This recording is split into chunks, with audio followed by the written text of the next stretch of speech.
mobilized resources, money raised by Ethiopians to build this monumental project gives us confidence of the ability of us as a people to take charge and command our own development into the future. The fact that you have raised $5 billion without debt, without borrowing, without support from others,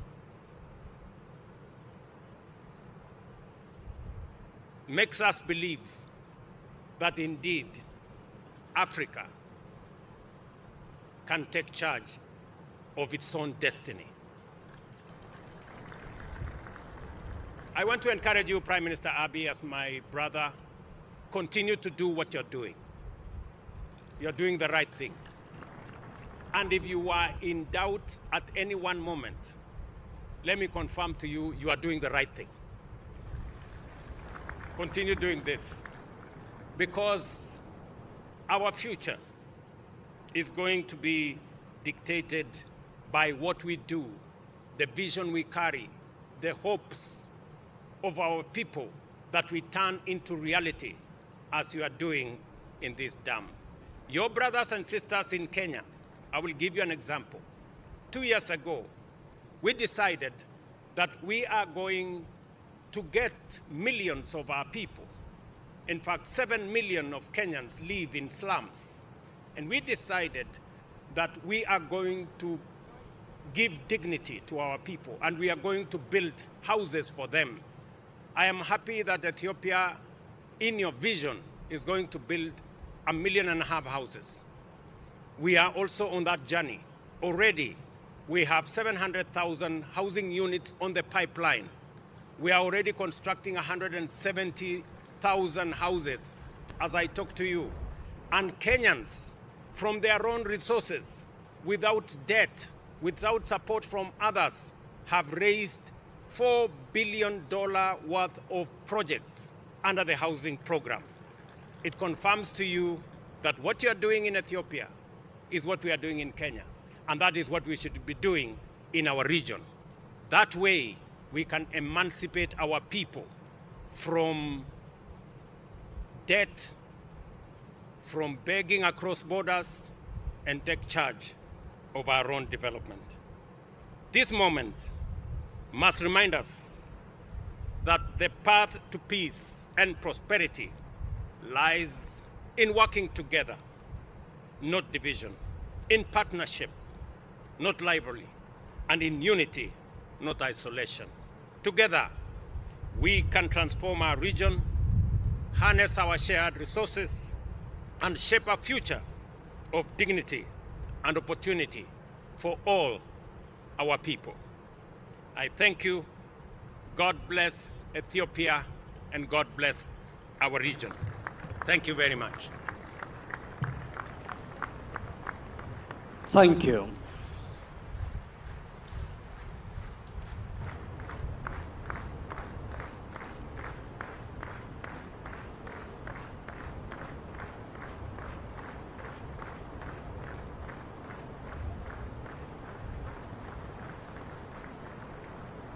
For the next speaker, the microphone will come to you.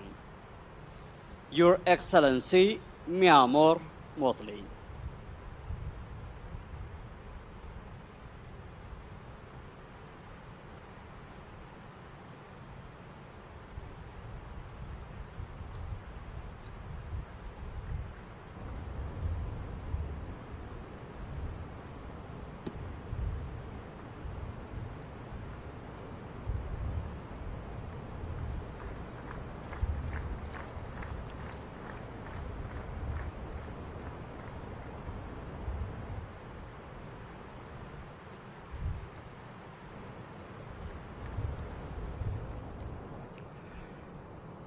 Your Excellency, Prime Minister Abiy Ahmed, my dear brother, and Mrs. Ahmed, distinguished heads of state and heads of government of Africa, distinguished guests of the people of Ethiopia.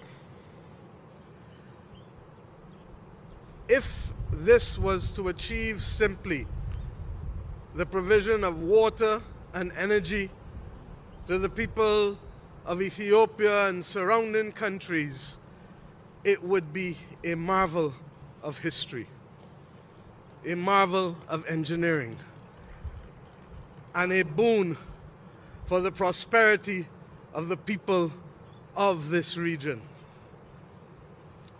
But if we are to be honest, it is not simply the achievement of what has been done here for the provision of water and energy and the catalytic effect that it will have on economic and social development and security,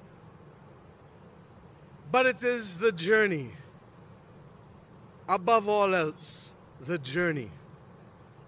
The journey of a people who have remained proud throughout history, who have attested that the origins are here, and who have defied all attempts to keep them down. When we toured the facility in the last few hours, I turned to my brother and I said, "This is the Adwa engineering feat." And I say so for those who do not know, including many from my own Caribbean community, that when the international world determined that this project was not to see the light of day, that it was not to receive the financing of companies that like to make money and therefore were usually only interested in repayments, that when that befell the people of Ethiopia, the people stood tall, and the people determined that this project was not beyond them and that it was going to see the light of day, even if it meant that every person who could give, however small, however large, could do so. And even if it meant that it would take much longer than it would otherwise have taken to build, the people of Ethiopia stood tall and put their money where their mouth is.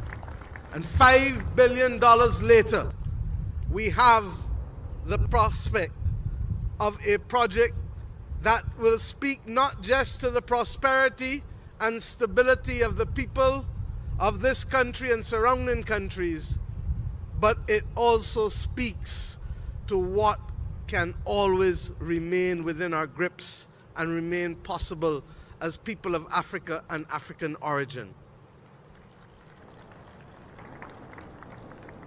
On behalf of my own country, Barbados, on behalf of the Caribbean community, on behalf of the 6th region of the Africa Union, the diaspora, I stand here today to say that you have opened our eyes and you have excited the sensibilities that we have.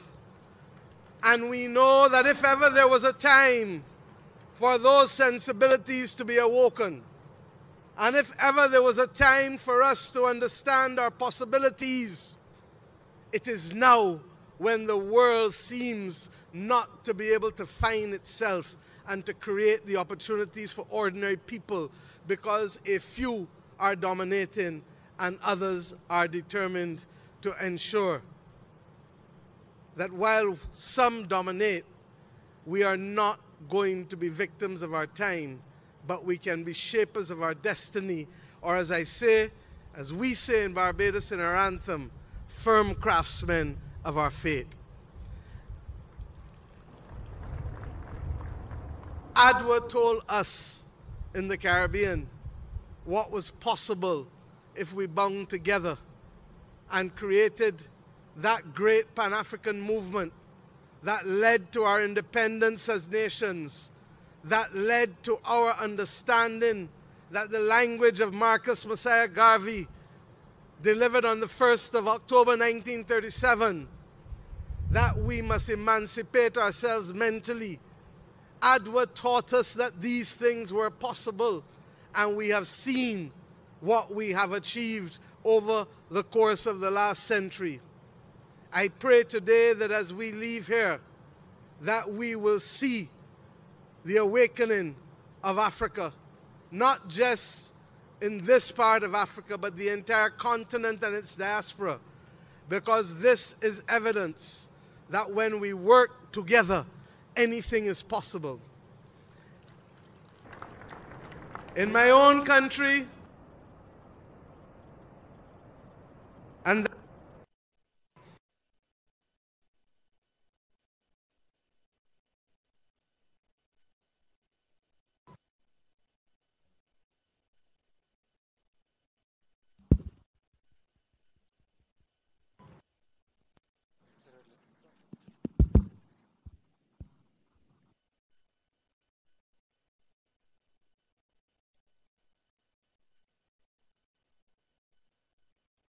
as I close, in my own country, we have a simple saying that inspires the efforts of ordinary people every day. And in our dialect, it goes like this: one blow is kill old cow. It is a determination that one blow at a time, one step at a time, one person at a time, we can achieve so much. I leave you, the people of Ethiopia, today, confident that if we, as I said in Algeria last week, can rise to the occasion of working together, then this continent and its people and its diaspora that will be responsible for 1/4 of the world's population, that has given us a demographic dividend that no other continent is now giving us, that we know that you can rise, we can rise, and that we shall be the humanizing element that the world needs now more than ever. Let us go forward in love, in unity, one aim, one purpose, one destiny. Congratulations to the people of Ethiopia. Thank you.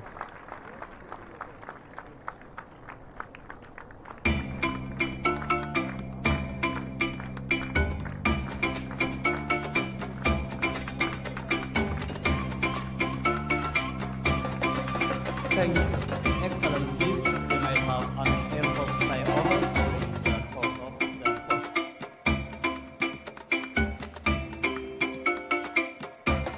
Your Excellency, Russell Miso